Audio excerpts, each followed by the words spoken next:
1 minit hari ni. Okey, hari ni saya nak kongsi kes Myvi kita hari ni. Apa jadi dekat Myvi ni? Myvi ni owner baru beli. So, apa jadi aircon dia kurang sejuk. So, bila dia bawa, saya check balik. Dia punya sistem okey. Pressure dia okey. Low pressure okey. High pressure pun okey. Tadi saya ambil kamera. Saya suluh dalam cooling coil dia pun okey. Apa yang tak okey adalah ni, bacaan pada termometer ni, bacaan dia menunjukkan 20 darjah Celsius je. So, apa jadi kat sini? Maksudnya kat sini ada part yang tak okey. So, part yang tak okey tu adalah ni sebenarnya, expression valve ni.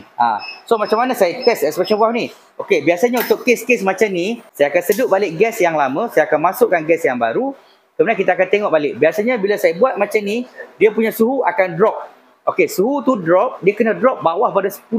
Kalau suhu dia drop tak boleh dapat bawah pada 10, memang menunjukkan expression valve ni tak okey, tak cun. So, itulah cara saya detect expression valve ni okey ke tak okey. Okey. Lagi satu, macam biasa. Kalau nak tukar expression valve, tolong tukar sekali dryer filter ni. Kenapa? Sebab dryer filter ni kalau kita nampak ada kotor. So, kalau kita tukar expression valve yang baru nanti, kita punya dalam tu sistem tu dia akan bergerak dengan laju. Sebab dia dah smooth.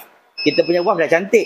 So, bila dia smooth, kotoran yang ada dekat filter ni, dia akan keluar dan boleh kotorkan balik kita punya expression valve.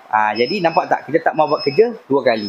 Jadi seeloknya nak tukar, biarlah ni sepasang ni kita tukar sekali.